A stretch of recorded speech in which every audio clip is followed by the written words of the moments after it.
Jordan, what, his fadeaway or whatever. Like, what do you take away from me? Paul Pierce really said it. He's better than Michael Jordan. Can you believe that? But this isn't just about one wild opinion. It's about a Hall of Famer who let his ego run the show. Today we're breaking down how the truth turned into one of the NBA's most delusional legends. From saying he's above Jordan to throwing shots at Steph, KD, and even Dwayne Wade. This man's takes just keep getting crazier. Wait till you hear it all. According to Phil Jackson, is still the heart and soul. Draws the foul, banks it in, and one. But here's the thing. Pierce wasn't always that guy dropping viral nonsense. Once upon a time, he was that dude. The heart of the Boston Celtics in the early 2000s. When the big three finally came together, he got the help he'd begged for. Garnett's lockdown defense, Ray Allen's deadly shot, and that raw Boston energy lit up the league. The result? 2008 champions, with Pierce taking finals MVP after going toe-to-toe with Kobe Bryant. Back then, people respected his trash talk. He walked the walk, giving fans unforgettable moments. Remember the legendary wheelchair game? He went down like it was over, then rolled back minutes later, like a WWE comeback. And those clutch game winners against LeBron, man, he had the crowd going wild. Even the haters had to admit, Pierce was the real deal. Paul Pierce was a real hooper. Smooth, strong, confident, and straight up fearless. But the truth? That man's confidence always came with extra seasoning. Even at his prime, his ego was so big you could probably see it from outer space. Ask anyone who went up against him. They brought him in the back, put him on the wheelchair, and now obviously being examined. We shot before he was back there in just sight. Pierce never missed a chance to remind you who he was after every shot. Trash talk? That was his native language. He once said he didn't call himself the truth. Shaq did after he dropped 42 on the Lakers, and Pierce never stopped reminding the world about it. That was his fuel, proving everyone wrong.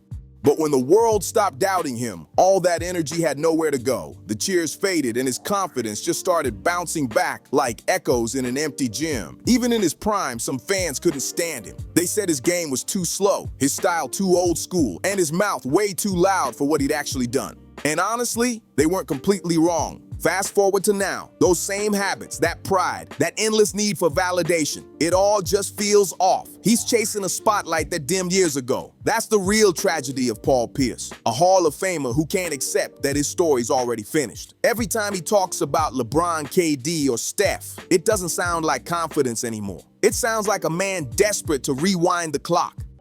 They got it in Pierce's hand. Harrington talking to Pierce. And Joe DeRosa telling him to shut up. He still acts like he's the main star, but the league's moved on. And that's why his new comments hit so weird. It's clear, he just wants people to talk about him again, no matter the reason. So when Paul Pierce popped up on Club Shay Shay and started talking wild again, it wasn't random. It was just another chapter in his long-running war against modern basketball. You think he'd chill by now, right? Nope. The man straight up claimed he once beat Steph Curry in a three-point contest. Yeah, Steph Curry, the same dude who turned the three-pointer into pure art, apparently lost to Paul Pierce, at least in Pierce's personal multiverse. He even said it proudly. I won the three-point like it was breaking news. He tried to justify it too, saying Steph was just a rookie back then, as if that somehow put them on equal ground. Come on, sure, maybe they did shoot around one day and maybe Pierce got hot that afternoon. But claiming he beat Steph in a shooting contest without context, that's like saying you outran Usain Bolt during a warm-up jog. Since Larry Bird, and you beat Steph Curry. Right. So I'd always tell people that. That's the thing. See, it's not just winning the three-point competition. It's who you beat in order to win the three-point competition. When that clip hit the internet, chaos erupted. Fans were roasting him nonstop like it was open mic night. Comments were flying everywhere. Pierce must have been on rookie mode. Was Steph shooting left-handed that day? Even Shannon Sharp couldn't keep it together. He leaned back laughing so hard he nearly fell out of his chair. Let's be real. Steph Curry isn't good at shooting. He's the standard. The man hit 402 threes in one season, the first ever to average over 5 per game, shooting around 43% for his career. And that's not even counting the insane difficulty. These aren't wide open looks. This is art in motion. Steph's shots come off the dribble, 30 feet out, with defenders all over him. That's a whole different level. Paul Pierce was a solid shooter for his time, sure, but let's keep it real. He never even hit 40% from 3 in a single season. His career average? Around 36%. Respectable, but nowhere near legendary. Comparing Pierce's jumper to Steph's is like comparing a candle to a solar flare. One lights a room, the other lights the sky. The wildest part, Pierce actually believes it. I say, hey, Steph Curry was in the contest. They'd be like, oh, he was a rookie. It was still Steph. Deep down, he's convinced that moment somehow proved he was an elite shooter, and that's what makes it hilarious. This isn't trash talk anymore. It's pure nostalgia mixed with denial. He still sees himself as that guy who can hang with the new generation, but instead of stopping there, Pierce went full throttle, claiming not only did he outshoot Steph, but that he's the greatest scorer in NBA history, better than Jordan, Kobe, KD. He didn't say one of the best, he said the best. At that point, every basketball fan on earth probably paused like, wait, are we talking about the same Michael Jordan? Because let's be honest, Jordan didn't just score points, he hunted them. 10 scoring titles, multiple seasons averaging over 30 points, and all in an era where hand-checking was legal, drives were brutal, and defenders tried to knock you out on your way to the rim. Jordan's fadeaway, his mid-range off the dribble, his ability to create separation. It was pure basketball poetry in motion. That's the true foundation of pure scoring. Every shot Jordan made wasn't just a bucket. It was proof that he really was who he said he was. Then you've got Kobe Bryant, the closest thing the world ever saw to Jordan's scoring fire. Kobe didn't just try to be great, he obsessed over it. Footwork, post spins, jab steps, fadeaways, floaters. The man had an arsenal. He could score from anywhere, against anyone, under pressure. Double teams, fourth quarter chaos. It didn't matter. When Kobe said he was the best, you believed it because he showed it every single night. See the pattern here? These are players who backed up every word with action. Now take a deep breath, because here's where Pierce's story starts to crumble. His best scoring season ever, 26.8 points per game. Solid, sure, but nowhere near the legends averaging 30 plus in the finals or dropping 40 bombs like it's routine. Pierce's field goal percentage hovered around 44%. Again, decent, but stack that against Jordan, Kobe, or KD, and the gap becomes crystal clear. Now here's where things get spicy. You did break the internet. You said you're the best pure scorer. Pierce once tried to compare himself to Kevin Durant, but this wasn't just talk about a legend from afar. He actually faced KD back in 2012 when Boston took on OKC. And what happened? Durant was different. The man was averaging around 28 points on elite efficiency, raining pull-ups over defenders like it was nothing. His length, his control, his effortless shooting from near half court, that wasn't just good basketball, that was untouchable. Pierce was still solid, but the difference between good and generational was right there in front of everyone. Fast forward to 2014, Kevin Durant's MVP season. That year, KD was on another planet. He shot nearly 50% from the field, 40% from three, and 90% from the line. Pure efficiency. During one stretch, he dropped 30-plus points in 12 straight games. Meanwhile, Pierce was coming off the bench, splitting minutes, and barely putting up 13 points a night. The contrast was brutal. Watch those old Celtics versus Thunder games. You'll see Pierce trying to guard Durant and practically getting lost in his movement. The difference wasn't just the numbers, it was the ease. KD looked untouchable, while Pierce seemed like just another solid vet trying to keep up. If we were the same age, I don't believe he would have had 4 championships. Now, here's the part that makes it even more interesting. KD isn't the type to stay quiet when someone talks slick. He's fired back at pundits, analysts, even players. Remember when Emmanuel Acho tweeted something off? KD didn't wait for a break, he clapped back instantly. Or when Patrick Beverley ran his mouth after a playoff series, KD had a tweet ready before the post-game interviews even started. So when Pierce said he's a better scorer than KD, everyone expected fireworks. But KD said nothing. And that silence, it spoke louder than any tweet ever could. Let's be real. Pierce was a confident scorer back in his day, but claiming he's above Jordan, Kobe, and KD, that's just nonsense. Compare their resumes. Jordan's dominance in a violent defensive era, Kobe's relentless grind through pain, KD's effortless mix of precision and versatility. That's 3 different versions of greatness. Pierce putting himself above them doesn't elevate him. It just exposes how far he's fallen behind. Well, one of the things that LeBron James has trouble with is screens on the ball. He's such a big body, it's hard to negotiate those screens as he knocks it in. Here's what makes it so embarrassing. Paul Pierce isn't saying this stuff in some podcast basement. He's doing it on national TV. He's turning wild takes into clickbait content, chasing headlines, and loving every second of the chaos. He wants people debating him, arguing online, keeping his name alive. Even if it's all jokes at his expense, And just when you think he's hit peak delusion, he tops himself again. This time he claimed LeBron James wouldn't have won his 4 championships if they were the same age. Yeah, he actually said that, and he wasn't joking. That's what makes it so hilarious, because if you watch those old Celtics versus Heat battles, you know LeBron didn't lose because of age. He lost because Boston was stacked. Kevin Garnett, Ray Allen, Rondo, that was an army, not a lineup. Let's rewind to 2008. Young LeBron, just 23, still carrying Cleveland on his back. Game 7 of the Eastern Semis. LeBron drops 45, Pierce scores 41, and Boston takes the win. But Pierce didn't realize what was coming. LeBron was still leveling up. You still believe 23 is his last season? Is that this year? Yeah. Yeah, I think this will be his last season. Fast forward to 2010. The Celtics knocked Cleveland out again, and that loss changed everything. Just a month later, the decision happens. LeBron joins Miami, forms his own Big Three, and that's where Pierce's nightmare truly began. From 2011 onward, the roles flipped completely. The guy who once chased Pierce suddenly became the superstar. Pierce couldn't escape. In 2011, LeBron sent the Celtics home in 5 games. In 2012, he buried them in 6. And that Game 6 in Boston became the stuff of legend. LeBron dropped 45 points, 15 rebounds, and shot 73% from the floor.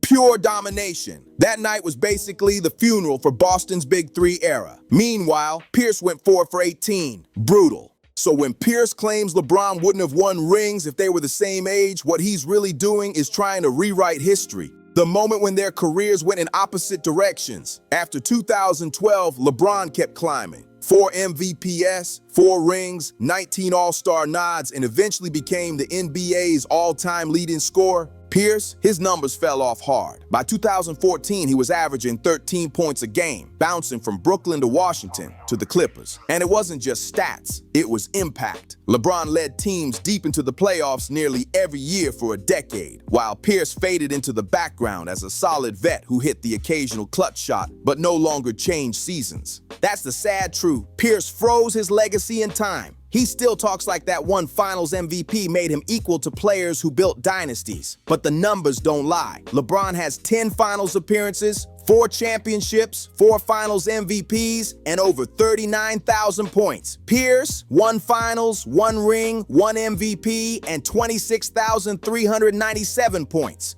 And LeBron, he's literally the all-time playoff wins leader. The gap isn't just wide, it's historic. Pierce isn't even close. Yet when he talks, you think LeBron's greatness was just a matter of timing. He acts like being born 7 years earlier would have changed everything. But if you look at their head-to-head record, it tells the truth. LeBron leads 21 wins to 17. And in the later years, it wasn't even competitive. LeBron owned him. LeBron didn't pass Pierce because of age. He passed him because he was simply better, more consistent, more durable, more dominant in every single way. What's wild is how long Pierce has held on to this grudge. Every time LeBron breaks another record, Pierce somehow finds a way to throw shade, like he just can't accept that time moved on without him. But this rivalry goes deeper than TV takes. It started all the way back in 2004. During a preseason game, Pierce was accused of spitting toward the Cavs bench, right in front of a young LeBron. He got ejected and fined, and that one moment lit the fuse. From then on, every game between them carried real tension. It wasn't just competition, it was personal. Still, before all the podcast chaos and bitter quotes, people actually respected Paul Pierce, because once upon a time, he was the definition of Boston basketball. Gritty, confident, and deadly in the clutch. Coming out of Kansas in 1998, he had the kind of footwork and poise that made you believe he could take on anyone.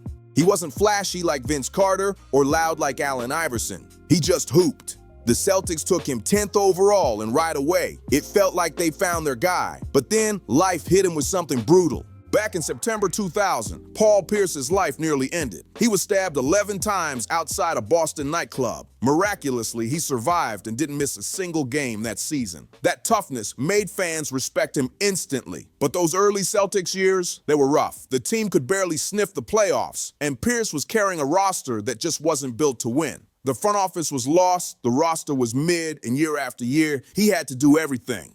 Paul, riddle me this. Who is the better NBA player? That's easy. I can say that off the bat. That's me. The studio went silent for half a second and then erupted into laughter.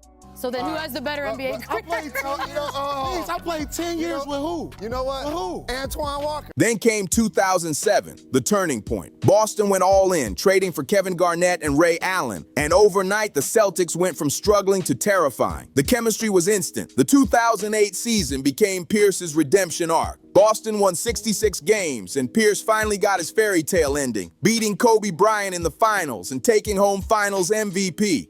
For a moment, it looked like he'd cemented his legacy forever. But the NBA doesn't stay frozen. Time moves fast. A few playoff runs later, the cracks began to show. Age, injuries, and the new pace and space era hit Boston hard. Pierce could still ball, but his legs weren't the same. Defense slipped, the speed of the game exploded, and isolation wings like him were fading out. When the Big Three era ended in 2013, Pierce drifted. Brooklyn, Washington, the Clippers. And each stop felt like the end creeping closer. By the time he retired in 2017, the truth was clear. He'd had a great career, but he wasn't Kobe, he wasn't LeBron, and he definitely wasn't Jordan. And that's where the story shifts, from greatness to insecurity. Instead of letting his legacy speak, Pierce seems desperate to rewrite it. Legends like Shaq, Kobe, and MJ didn't need to remind the world who they were. Their game did the talking. The legends didn't need podcasts to rewrite history. Their game spoke loud enough. Jordan, Kobe, LeBron, their legacies were untouchable because they proved it on the court. But Pierce, he keeps trying to convince the world he was on their level. And the more he talks, the smaller his legacy sounds. Because here's the truth. Paul Pierce was great, but not that great. A Hall of Famer? Absolutely. A top-tier scorer? For sure. But one of the greatest ever? Not even close. And maybe that's what really eats at him.